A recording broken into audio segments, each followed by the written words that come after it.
Hello guys, ఎలా ఉన్నారు? మీరు బాగున్నారు అనుకుంటాను. నేను బాగానే ఉన్నాను. ఈరోజు మీకు రియల్ ఎస్టేట్ ఫైనాన్స్ గురించి చెప్పబోతున్నాను. రియల్ ఎస్టేట్ ఫైనాన్స్ అంటే ఫండ్స్ని మేనేజ్ చేసి ప్రాపర్టీస్ని కొనడం, అమ్మడం, డెవలప్ చేయడం.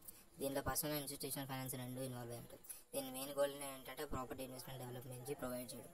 బ్యాంక్స్ అండ్ ఫైనాన్షియల్ ఇన్స్టిట్యూషన్స్ అన్ని రియల్ ఎస్టేట్ లోన్స్లో చాలా కీ రోల్ అనేది ప్లే చేస్తుంది అనమాట. మార్ట్గేజెస్లో చాలా రియల్ ఎస్టేట్ ఫైనాన్సింగ్లో చాలా ఇన్వాల్వ్ ఉంటాయి. ఇంట్రెస్ట్ అనేది డైరెక్ట్గా ప్రాపర్టీ డిమాండ్ అండ్ అఫోర్డబిలిటీ మీద డిపెండ్ అయి ఉంటాయి. రియల్ ఎస్టేట్ ఇన్వెస్టర్స్ మెయిన్గా ఈ మ్యాక్సిమైజ్ రిటర్న్స్ అని లెవరేజ్ చేసుకుంటారు.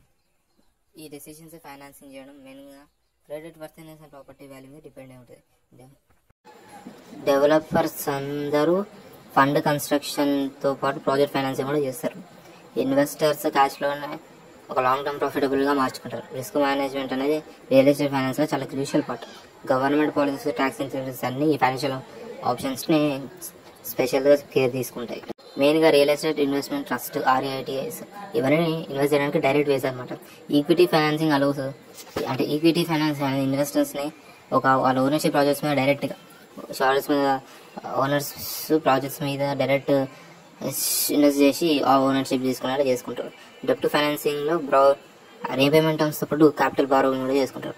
Property appraisal, loan accounts and వాల్యూని డిటర్మిన్ చేస్తారు. ఫైనాన్షియల్ మోడలింగ్ అనేది రిటర్న్స్ అండ్ రిస్క్ మేనేజ్ చేస్తుంటే మార్కెట్ ట్రెండ్స్, ఇన్ఫ్లేషన్ అన్ని ఫైనాన్సింగ్ కాస్ట్ని ఎఫెక్ట్ చేస్తాయి. Sustainable finance, green and energy efficient ప్రాజెక్ట్స్ని ప్రమోట్ చేస్తుంది. ఓవరాల్గా రియల్ ఎస్టేట్ ఫైనాన్స్ ప్రాపర్టీ మేనేజ్మెంట్కి బ్యాక్ బోన్ అనమాట. సో ఇది గైస్ ఈరోజు వీడియో. రేపటి వీడియోతోనే మళ్ళీ రేపు కలుద్దాం.